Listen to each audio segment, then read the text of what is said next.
Hello friends, my name is Priya और आज हम इस वीडियो में एडमिनिस्ट्रेटिव लॉ के एक इम्पॉर्टेंट टॉपिक को कवर करने वाले हैं जो कि है नेचुरल जस्टिस। ये एडमिनिस्ट्रेटिव लॉ का one of the most important topic है। अगर आपने इससे पहले की मेरी वीडियोस नहीं देखी हैं तो वो check out my playlist about administrative law. तो अगर हम बात करें इस टॉपिक की, तो इस टॉपिक में हम कुछ फर्दर सब टॉपिक्स को कवर करने वाले हैं, जैसे कि natural justice, need for natural justice, क्या क्या कंपोनेंट्स हैं, प्रिंसिपल्स हैं नेचुरल जस्टिस के, एज वेल एज उसके क्या एक्सेप्शंस हैं। ओके, अगर हम बात करें नेचुरल जस्टिस की, इसके मीनिंग की, तो जो नेचुरल जस्टिस है उसका जो मीनिंग नेचुरल सेंस में निकलता है वो ये है कि ये एक काइंड ऑफ टूल है जिससे आपको पता चलेगा कि क्या सही है और क्या गलत। मतलब कि ये एक काइंड ऑफ टूल है जो कि आपको राइट और रॉन्ग में डिस्टिंग्विश करने में हेल्प करेगा। लेकिन जब हम इसके टेक्निकल सेंस की बात करते हैं, नॉट अबाउट नेचुरल सेंस, जब हम इसके टेक्निकल सेंस को देखते हैं तो ये आज के टाइम में फेयरनेस के सिनोनियम की तरह यूज़ किया जाता है। नेचुरल जस्टिस मतलब कि फेयरनेस। ये जो प्रिंसिपल है ये कोर्ट्स ने डेवलप किया था ताकि जो एडमिनिस्ट्रेटिव बॉडीज़ हैं, यानी कि जो पब्लिक अथॉरिटीज़ हैं, वो अपनी पावर को रीज़नेबलनेस के साथ और प्रॉपर पर्पस के लिए ही यूज़ करें, इम्प्रॉपर पर्पस के लिए यूज़ ना करें। ये जो प्रिंसिपल है ये नॉन लेजिस्लेटिव पावर पर वर्क करता है एडमिनिस्ट्रेटिव अथॉरिटीज़ के। एडमिनिस्ट्रेटिव अथॉरिटीज़ की जब हम बात करते हैं तो ये थ्री फोल्ड फीचर्स हैं, यानी कि एडमिनिस्ट्रेटिव अथॉरिटीज़ थ्री टाइप्स के फीचर्स को कंसिस्ट करता है, like as legislative, executive and judicial power. यानी कि ये तीनों की तरह फंक्शन करना पॉसिबल कर देता है, अपने आप में उसके पास इतनी पावर होती है। इसीलिए अगर हम बात करें नेचुरल जस्टिस की, तो ये जो नेचुरल जस्टिस है ये लेजिस्लेटिव पावर को छोड़ के बाकी सारे फंक्शंस पर अप्लाई होता है। लेजिस्लेटिव पावर पर ये प्रिंसिपल इसलिए अप्लाई नहीं होता जस्ट बिकॉज जब भी कोई एडमिनिस्ट्रेटिव अथॉरिटीज़ या बॉडीज़ लॉज को फ्रेम करते हैं तो लेजिस्लेटिव बॉडी ऑटोमेटिकली उन लॉज को चेक करने के लिए, स्क्रूटनाइज करने के लिए मीटिंग्स करते हैं, उन पर डिस्कशन करते हैं, उन पर चेक ऑटोमेटिकली रखते हैं। लेकिन जब हम बात करते हैं एग्जीक्यूटिव फंक्शन की, जब भी कोई एग्जीक्यूटिव फंक्शन किया जा रहा है जैसे कि लाइसेंस ग्रांट करना, तो उस पर हम नेचुरल जस्टिस के प्रिंसिपल को अप्लाई करते हैं। ऐसे ही जब भी वो जुडिशियल फंक्शंस को परफॉर्म कर रहे हैं तब भी हम चेक करते हैं कि क्या उन्होंने कोई भी नेचुरल जस्टिस के प्रिंसिपल को वॉइड तो नहीं किया या फिर अप्लाई तो नहीं किया। ओके, नेचुरल जस्टिस की जब हम बात करते हैं तो ये फेयर एडमिनिस्ट्रेटिव प्रोसीजर को कंडक्ट करने में हेल्पफुल होता है। ये जो रूल ऑफ नेचुरल जस्टिस है ये इतना ज़्यादा इम्पॉर्टेंट हुआ कि सुप्रीम कोर्ट ने खुद बोला कि ये एक फंडामेंटल कॉन्सेप्ट है किसी भी लीगल और जुडिशियल प्रोसीजर का। नाउ अगर हम देखें नेचुरल जस्टिस की तो इसके दो कंपोनेंट्स हैं, one is hearing and second is voiceness. Hearing मतलब कि अगर हम इसके लिए लैटिन टर्म को यूज़ करें तो एक लैटिन टर्म है the doctrine of audi alteram partem. ये जो डॉक्ट्रिन है ये अप्लाई किया जाता है, ये इसका वन ऑफ द कंपोनेंट है नेचुरल जस्टिस का। दूसरा जो कंपोनेंट है बाइसनेस, इसके लिए हम अलग अलग और फर्दर प्रिंसिपल्स को देखेंगे कि कैसे हम बाइसनेस, किस किस टाइप की बाइसनेस हो सकती है, उनको एलिमिनेट करेंगे। अगर हम बात करें नेचुरल जस्टिस की, तो ये जो नेचुरल जस्टिस है ये पर्सन्स को प्रोटेक्ट करता है, उनके इंटरेस्ट को प्रोटेक्ट करता है इन केस अगर कभी भी पब्लिक अथॉरिटी या एडमिनिस्ट्रेटिव बॉडी इनके प्रॉपर्टी को, इनके इंटरेस्ट को अफेक्ट करेगी, तो ये जो नेचुरल जस्टिस है ये पर्सन को एक अपॉर्चुनिटी प्रोवाइड करता है ताकि वो अपने आप को डिफेंड कर सकें। जैसे कि हमने पढ़ा है कि नेचुरल जस्टिस का एक कंपोनेंट है हियरिंग का, ओके, कि पर्सन को हर्ड करना ज़रूरी है, आपको उसको सुनना पड़ेगा, आपको उसको पनिश करने से पहले। तो ये जो प्रिंसिपल है ये प्रिंसिपल नेचुरल जस्टिस ने दिया है। ये जो अपॉर्चुनिटी मिल रही है अपने आप को डिफेंड करने की, ये नेचुरल जस्टिस के थ्रू आई है। इसीलिए ये जो नेचुरल जस्टिस है ये एक इम्पॉर्टेंट इंस्ट्रूमेंट की तरह हम मान सकते हैं, है जो कि इंटरेस्ट को प्रोटेक्ट करेगा किसी भी इंडिविजुअल के। अब अगर हमने ये देख लिया कि नेचुरल जस्टिस के दो कंपोनेंट हैं, एक हियरिंग है, दूसरा हमारा बाइसनेस है। ओके, तो ये जो दोनों कंपोनेंट हैं ये कैसे काम करते हैं ये तो हमें देखना ही है, लेकिन हमें ये देखना है कि इसके अलावा क्या क्या नीड है जिसकी वजह से हमने अपने कंट्री में इस प्रिंसिपल को लाया और आज के टाइम में हम इसको फॉलो कर रहे हैं। अगर हम नीड की बात करें तो आपको मॉडर्न वेलफेयर स्टेट में देखने को मिल जाएगा। मॉडर्न वेलफेयर स्टेट हमें पता ही है कि यहाँ पर क्या होता है, गवर्नमेंट के जो काम होते हैं वो बढ़ जाते हैं। ठीक है, गवर्नमेंट एक्टिवली काम करती है ज़्यादा से ज़्यादा लोगों के इंटरेस्ट को प्रोटेक्ट करने के लिए। ओके, और हमें पता है कि इन फ्यूचर भी ये जो पावर है एडमिनिस्ट्रेटिव बॉडी का, ये जो वर्कलोड है ये कम नहीं होने वाला। ओके, तो यानी कि अगर हम देखें एडमिनिस्ट्रेटिव बॉडी को अगर ये फंक्शंस करने हैं, ये जो वर्कलोड है इसको करना है, इसको वियर करना है, तो इनको पावर देनी चाहिए। यानी कि ये जो पावर है एडमिनिस्ट्रेटिव बॉडी के पास काफ़ी ज़्यादा वाइड है, काफ़ी ज़्यादा वास्ट है। अब ये जो वास्ट पावर है जिसको वो इंजॉय कर रहे हैं उसके लिए सेफगार्ड होना ज़रूरी है, नहीं तो जो पर्सन है उनकी प्रॉपर्टी या उनके इंटरेस्ट को इन्फ्रिंज किया जा सकता है। और ये जो नेचुरल जस्टिस है ये वही सेफगार्ड का काम करता है। यानी कि अगर हम बात करें नेचुरल जस्टिस की तो ये एक जुडिशियल रिव्यू को एक एडिशनल डायमेंशन देता है कि इस तरीके से आप क्या कर सकते हो कि एडमिनिस्ट्रेटिव जो बॉडी है, पब्लिक अथॉरिटीज़ जो हैं उन पर आप चेक रख सकते हो। तो ये हमारी थी नीड्स। अब हमें समझना है हमारे नेचुरल जस्टिस के जो दो कंपोनेंट्स हमने पढ़े, एक हियरिंग वाला और दूसरा वाइसनेस वाला, इन दोनों को हम वन बाई वन समझेंगे। अगर हम बात करें first principle right of fair hearing, जिसका हमने लैटिन मैक्सिम भी पढ़ा था, ऑडी अल्ट्रम पार्टम, जिसका मतलब है कि आपको सुना जाए। Hearing means giving opportunity of being heard, यानी कि आपको अपॉर्चुनिटी मिलेगी सुनने के लिए, यानी कि आप अपने आप को डिफेंड करने के लिए बोलोगे और हम आपको सुनेंगे, ये आपको अपॉर्चुनिटी प्रोवाइड की जाएगी। और जो पर्सन है इस अपॉर्चुनिटी को यूज़ करते हुए अपने आप को डिफेंड कर सकता है। लेकिन इसका एक्सेप्शन है एक्स पार्टे। क्या होता है, कभी कभी जो कोर्ट होता है वो एक्स पार्टे का ऑर्डर इशू कर देता है। एक्स पार्टे मतलब होता है कि आप दूसरे की साइड नहीं सुनने वाले, जबकि अभी हमने समझा कि नेचुरल जस्टिस तो आपको हर्ड करने की अपॉर्चुनिटी प्रोवाइड कर रहा है, लेकिन इसका एक्सेप्शन है एक्स पार्टे। कभी कभी क्या होता है, जानबूझ के पर्सन कोर्ट में अपने आप को अपीयर ही नहीं करता ताकि केस डिले होता रहे। तो ऐसे केस में कोर्ट अपने आप अपने डिस्क्रिशनरी पावर के बेसिस पे एक्स पार्टे का ऑर्डर इशू कर देती है ताकि जो विक्टिम है उसको रिलीफ मिल सके, टेम्पररी रिलीफ मिल सके। इसलिए एक्स पार्टे का ऑर्डर इशू कर दिया जाता है, यानी कि दूसरी पार्टी को बिना सुने एक काइंड ऑफ जजमेंट दे दिया जाता है।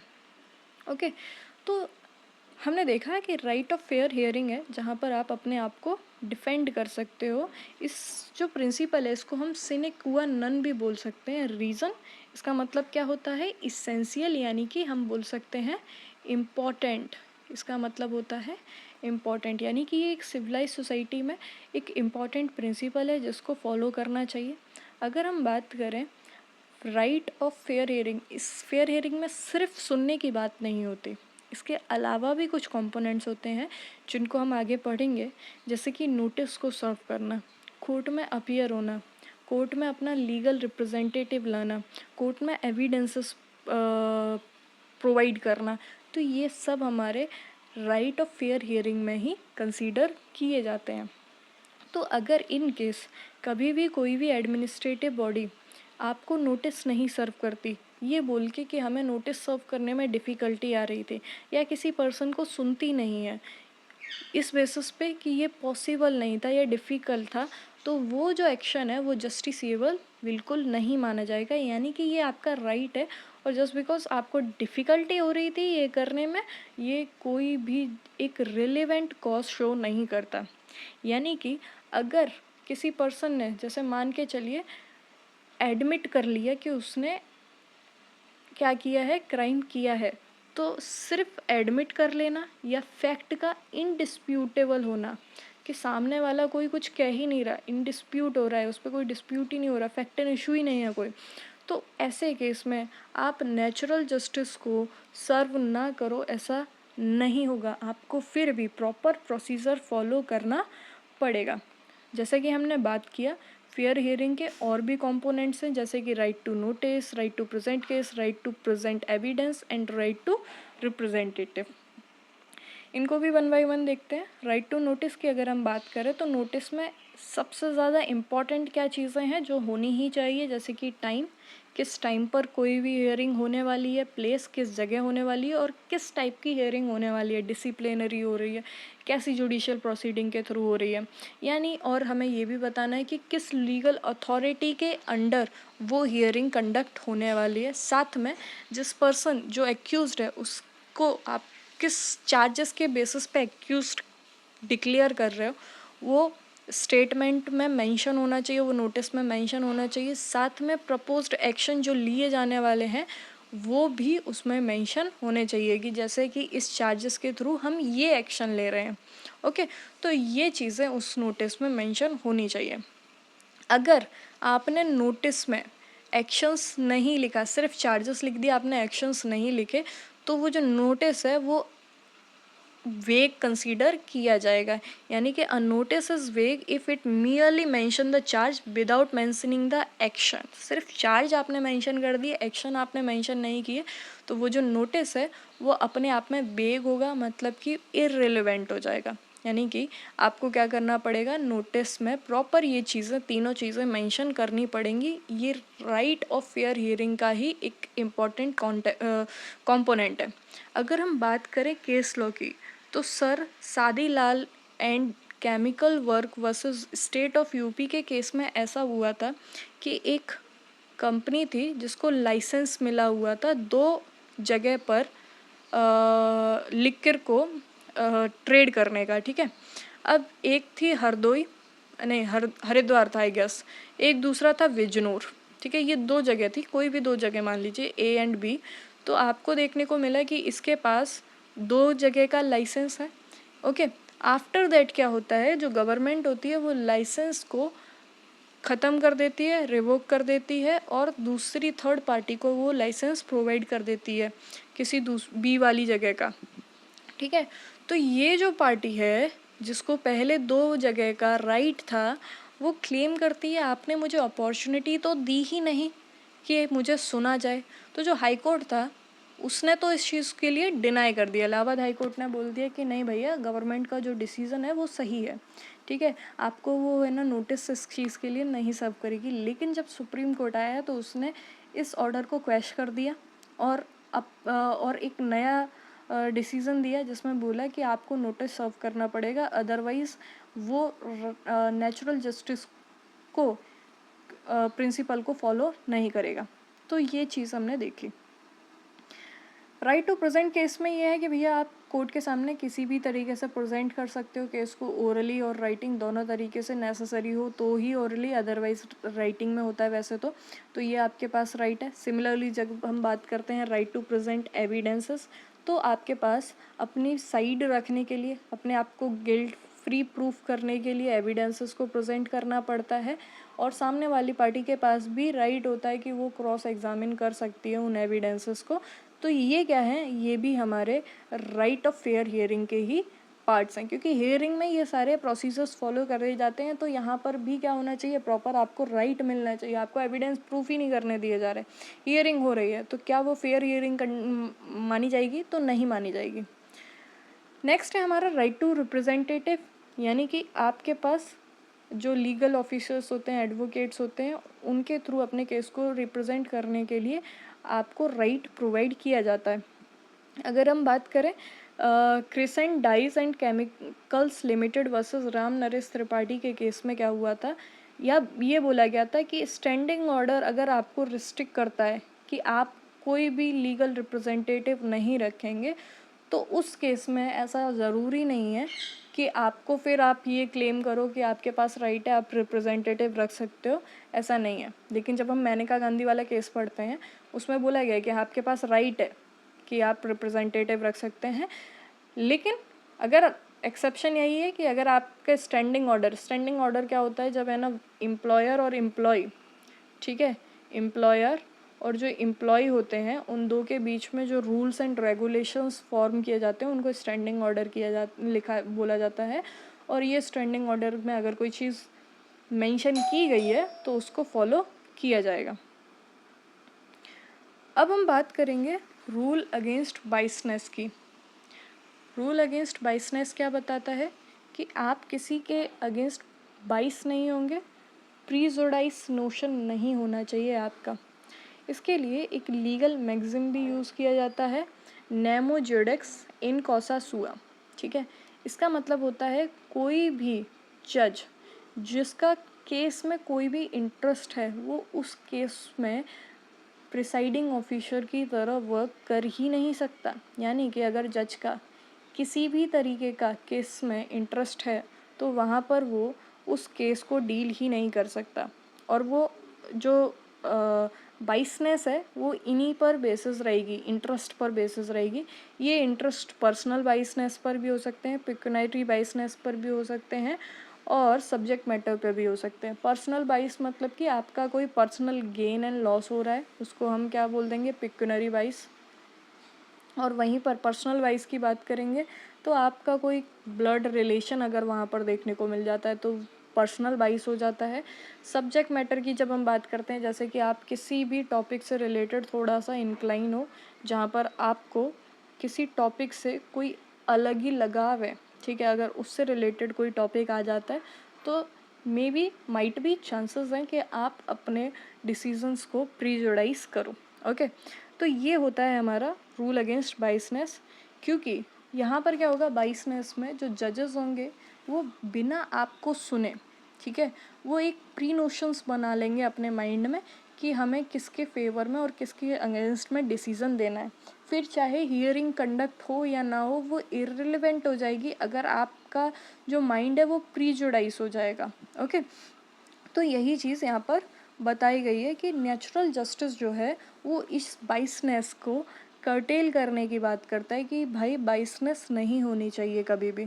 पर्सनल बाइस में जब हम बात करते हैं तो रिलेशन की बात की जाती है।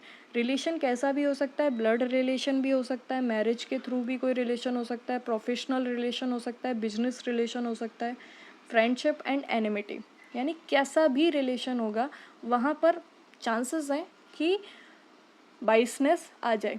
पिक्यूनरी बाइस में आपको गेन और लॉस देखने को मिल जाएगा, ठीक है। यानी कि अगर आप किसी केस के फेवर में डिसीज़न देंगे तो वहाँ पर चांसेस हैं कि आपको गेन हो जाएगा, मान के चलिए। तो जब ऐसा होगा कि भैया गेन हो रहा है तो आप डेफिनेटली फेवर में आप डिसीज़न देने वाले हो। तो ऐसे कंडीशंस में आपको उस केस में एज अ प्रिसाइडिंग ऑफिसर नहीं रखा जाएगा, सिंपल है ना, क्योंकि वहाँ पर क्या हो जाएगा, प्रीजुडाइज डिसीजंस आने वाले हैं। अगर हम सब्जेक्ट मैटर की बात करते हैं तो सब्जेक्ट मैटर में ऐसा है कि जैसे मान के चलिए आप किसी भी क्रूएलिटी के अगेंस्ट हो, जानवर की हो फिर ह्यूमन बीइंग की हो, आपको वो चीज़ें पसंद नहीं है, आपने बहुत सारे ऐसे ऑर्गेनाइज भी किए हैं, रैलीज़ वगैरह या फिर ऐसे बहुत सारे मीटिंग्स वगैरह करी हैं ताकि लोग अवेयर हों, क्रूएलिटी वगैरह ना करें। और क्रूएलिटी से रिलेटेड अगर कोई केस आपके सामने आ जाता है तो चांसेस है कि आप वहाँ पर क्या हो सकते हो, बाइस हो सकते हैं। यानी कि सब्जेक्ट मैटर भी बहुत ज़्यादा इंपॉर्टेंट हो जाता है, ठीक है। एक केस था आर वर्सेस डील जुटेक्स एक्स पी कर्लिंग। इस केस में क्या था कि जो मजिस्ट्रेट था उसको डिस्क्वालीफाई करने की बात की गई जस्ट बिकॉज जो क्रूएलिटी एनिमल्स की थी उससे रिलेटेड उसका एक रिलेशन देखा गया और देखा गया कि वो पहले एक रॉयल सोसाइटी जो कि prevention of cruelty to animals का काम करती थी, उस पर वर्क करती थी, उसके भी वो मेंबर रहे थे, वो मजिस्ट्रेट, ठीक है। अब ऐसे सिचुएशन में उनको डिस्क्वालीफाई करने की बात की गई, लेकिन जो कोर्ट था उसने इस चीज़ को मना कर दिया कि ये कोई भी रियल कॉज नहीं है बाइसनेस का, ओके। तो ऐसी चीज़ें होंगी यहाँ पर। ऑफ कोर्स डिसीज़न कैसा आने वाला है हम नहीं पहले से डिसाइड कर सकते, हमें नहीं पता कि कैसा डिसीज़न आने वाला है, वो अपने अपने विजडम पर होता है जजेस के। तो यहाँ पर उन्हें लगा कि सिर्फ मेंबर होना, क्योंकि मेंबर तो हम बहुत सारी चीज़ों के हो जाते हैं, क्या ज़रूरी है कि हमारा उस सब्जेक्ट मैटर में बहुत ज़्यादा इंटरेस्ट होगा? अगर आप विलिंगली हुए हुए तो हाँ बोल सकते हैं, लेकिन आपने जस्ट बिकॉज नाम के लिए या फिर वैसे कर लिया तो वहाँ पर नहीं बोल सकते ना। तो ये कोई रीज़न नहीं है एक बाइसनेस का, ओके। नाउ अगर हम बात करें एक्सेप्शन की, क्या क्या एक्सेप्शन है नेचुरल जस्टिस के, यानी कि कब कब हम नेचुरल जस्टिस को फॉलो भी नहीं करते, जैसे कि इमरजेंसी टाइम पर, क्योंकि इमरजेंसी सिचुएशन होती है, यहाँ पर आप हियरिंग नहीं करते, आपको बहुत जल्दी एक्शंस लेने पड़ जाते हैं, तो इसलिए यहाँ पर आप नेचुरल जस्टिस को फॉलो नहीं करते। जब हम इंटीरियम प्रिवेंटिव एक्शंस की बात करते हैं, क्या होता है, जैसे मान के चलिए एक कॉलेज है, ठीक है, इस कॉलेज में एक पर्सन है ए, ठीक है, उसको कॉलेज ने मना कर दिया कि आप डिबारिंग कर दिया उसको कि भैया आप कॉलेज नहीं आओगे, जस्ट बिकॉज ए पर एक क्रिमिनल प्रोसीडिंग चल रही है। और क्रिमिनल प्रोसीडिंग ये है कि इसी कॉलेज के बी बच्चे को ए ने चाकू मार के स्टैप करके मार दिया, ठीक है। अब ये क्या है, एक प्रिवेंटिव एक्शन है कि भाई हम नहीं चाहते कि ऐसा कोई दोबारा से क्राइम हो हमारे कॉलेज में। तो कॉलेज वाले ने बोला कि जब तक ये केस पूरा कंप्लीट नहीं हो जाता तब तक आप कॉलेज मत आइए। तो ऐसे सिचुएशन में आपको नेचुरल जस्टिस यानी कि राइट टू हियरिंग का प्रिंसिपल फॉलो करने का भी ज़रूरत नहीं होता। नेक्स्ट है हमारा, जब राइट ही इन्फ्रिंज ना हुआ हो। अब जब पर्सन का राइट इन्फ्रिंज ही नहीं हुआ तो वहाँ पर नेचुरल जस्टिस के प्रिंसिपल्स को फॉलो करने का रिक्वायरमेंट है ही नहीं।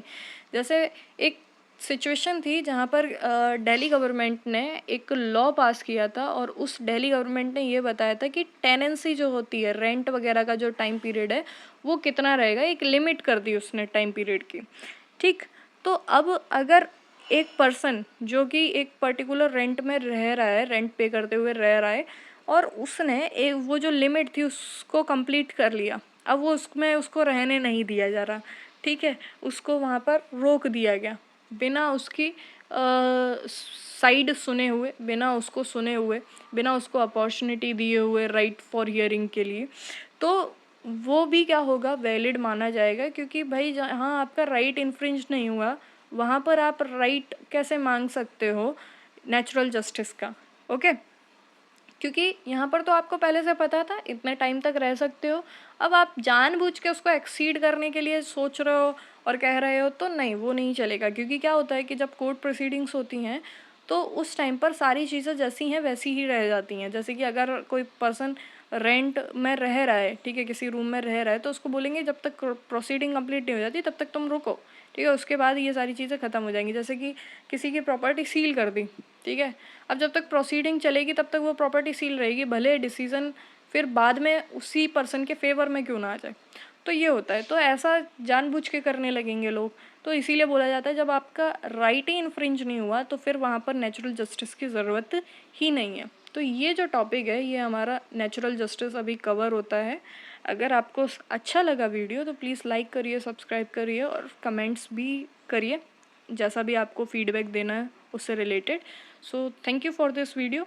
और आगे भी अगर आपका ऐसे सपोर्ट बना रहा तो हम इस पर और भी अच्छे अच्छे वीडियो लेक्चर्स बनाते रहेंगे। Thank you.